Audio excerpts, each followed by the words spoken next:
Hi, it's Peg and Des on Homeland. So Carrie's in the nut house again, and we've got a new interesting character who's some sort of CIA analyst, but she's also a Muslim. And so let's talk all about it. But before we dive in, I want to remind you guys to subscribe to our channel and give us a thumbs up on the video. Absolutely, and make sure to check out the other videos on our channel. This week was a big week for Carrie because, as you just mentioned, Carrie is back in the nut house. Yeah, so obviously, we know the CIA put her in there. The thing I think is interesting about Carrie so far this season, well, first of all, I think that the whole Homeland has always been a slow burning show. Yes. This episode was on simmer. It was so low key and so hard to actually choose out and figure out what they're going towards and what's actually happening, that it was hard. It was a little bit tough for me to get through the episode. I have to admit, it was a little bit boring to me. I do think they're doing a great job of depicting Carrie's mental illness. The thing that's interesting, though, is that Carrie's right about everything she's upset about, right? Saul threw her under the bus. She knows that Brody really is not the bomber. Oh, well, let's put it this way. I believe that Brody's not the bomber. Now, whether or not it's true, we actually don't know. And Carrie doesn't know, but I believe it. So she's not wrong. But the problem is that the more you say, I'm not crazy, and the more erratic you start behaving, the crazier you look. And so she's in this like chicken egg. She's lost all credibility. That's the bottom line. She's lost all credibility. And the fact that she was sitting in the reporter's office, behaving in the way that she was, even the way that she was sitting in that chair, playing with her hair, her hand movements, the way she was telling her story, everything about her is indicative of someone who is dealing with some mental illness. And as you know, when you're dealing with mental illness, people tend not to believe what you have to say. So she's lost credibility from that perspective, and it doesn't help that the CIA actually institutionalized her. But don't you think that, don't you think it's like indicative of how insidious mental illness can be?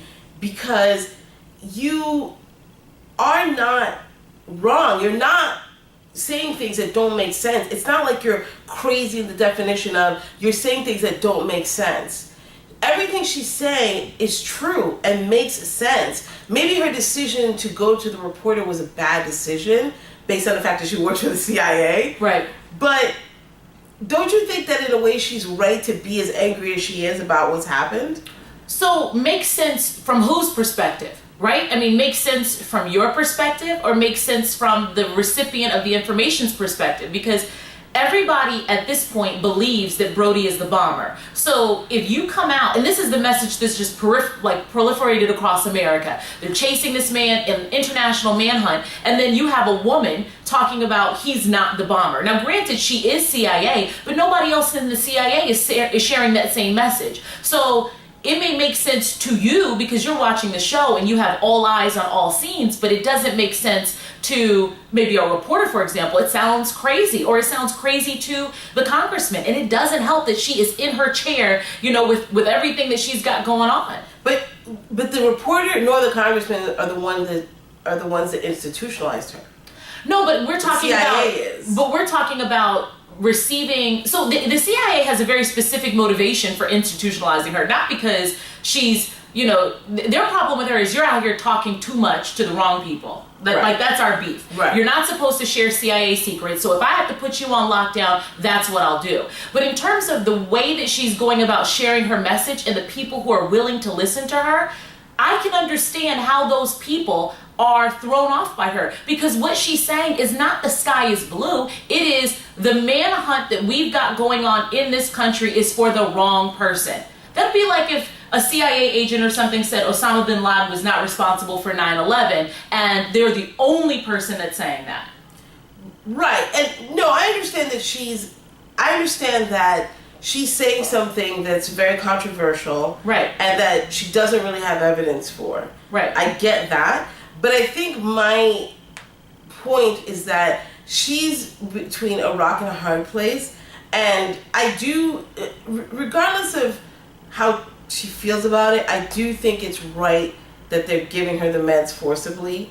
because I think that she needs a clear head to figure out how to actually prove that Brody wasn't the bomber. Well, she says that the meds actually make her head cloudy, which is why she stopped taking them. Well, but that's just a symptom of mental illness. Like, I've, worked with mentally ill people before, and I think they all have that sense of, like, I can think better when I am off these meds. But what I think happens is there's a short window of time when you're off the meds, you're thinking a little bit more clearly, but that window disappears quickly, and then you're like just off the rails, which is kind of where she is right now. Right. And so I think that we saw last season, when she goes back on her meds, she can be an effective CIA agent. She might not, get the insights that she gets when she's off the meds as quickly, but she can be effective. So I think that even though obviously she's very angry at Saul. He came to see her, and she just was basically like, she looked like a zombie. She looked terrible. It was pitiful. It was bad. It was pitiful. I do agree that she has every right to be upset, because you are saying something and you want the world to listen, and no one's willing to pay you attention because of this thing that's happening to you that's not your fault. It's unfair.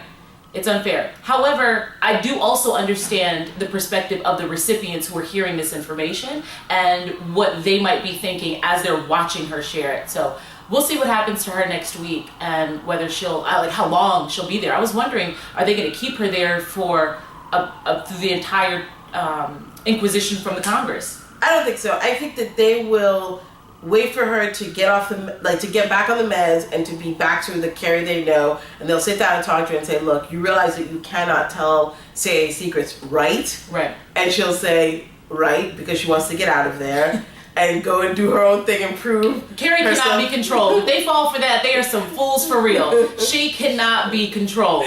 She's going to go out and prove herself to be true, like she did the last time this happened. So, all right, let's talk about what's going on with Saul, Quinn, and this new Muslim woman that has been brought in. I thought it was very interesting that Saul said to that woman, I know, if you are going to wear that hijab, the least you can do is, because I can't tell you to not wear it. No one around here can tell you to not wear it, but the least you can do is be on point, because you're already making folks kind of unhappy.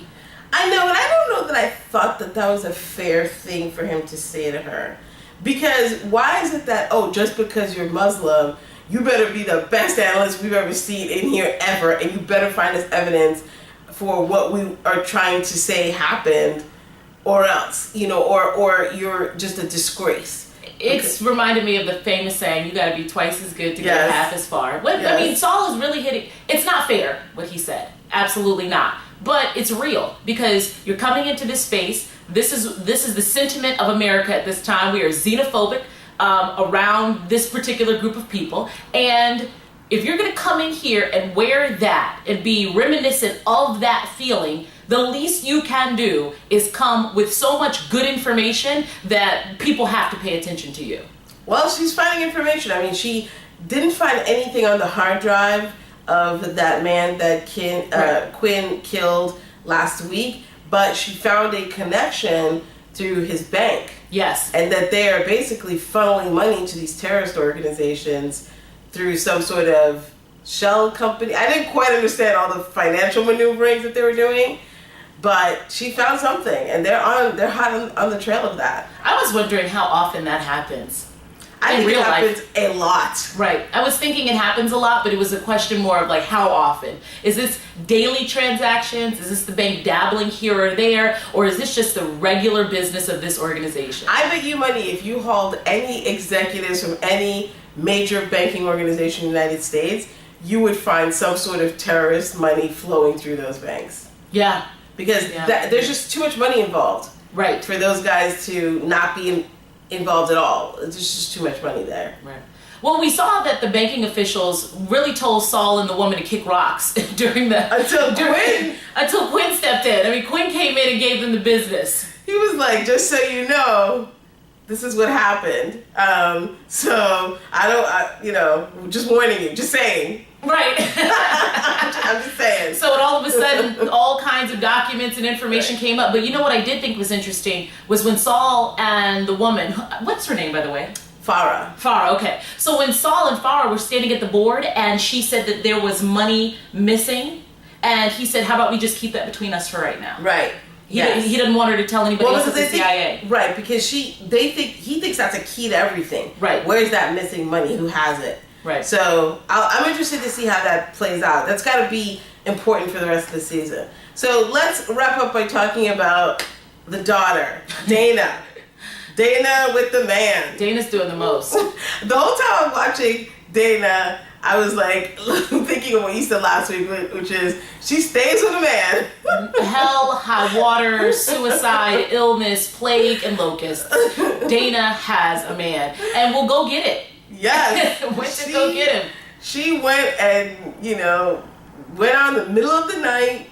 Well, she saw him first when they went to her doctor's appointment. Right. And they mouthed cute little I miss yous to each other. Right. And I'm thinking this is just some normal teenage, whatever. No. She went out in the middle of the night. She found her man and got it on in a laundromat. But had some kind of like sexy sex. I was looking at them and I'm like, wow. Yes. That's a lot. That's not that awkward teenagery sex. And then I felt uncomfortable because they're so young. And then it was weird. It was weird. They were really getting it popping. But I was like, it's very fortuitous that they were in the laundromat because they have sheets and they could get nice and comfy. I like the morning after when they had all these sheets around them, and it just looked like grown folks. The way she was laying on his chest. Yes. The whole bit was just very grown. It was grown. Dana's grown. But Right. Dana made a really good point to her mom, I thought, which was this Brody character shows up out of nowhere. Right. He basically ruins our lives by being some sort of nutso. He's the crazy one, terrorist. Right. And we're the ones paying the price. I tried to kill myself a couple of months ago over this situation. You're a mess, and we're not the ones that should be this upset. Right. Where's he? What's he up to? Why isn't he suffering? I thought it was a good point. She is right on point. She scared the crap out of her mother, though, when she originally went in that bathroom and turned that water on and was in there forever. I know her mom knocked on that door like, am I going to have to remodel this bathroom again? So, of course we know she ran away, but yes. Dana says that she wants to live for this boy. Wouldn't you after that sexy sex? I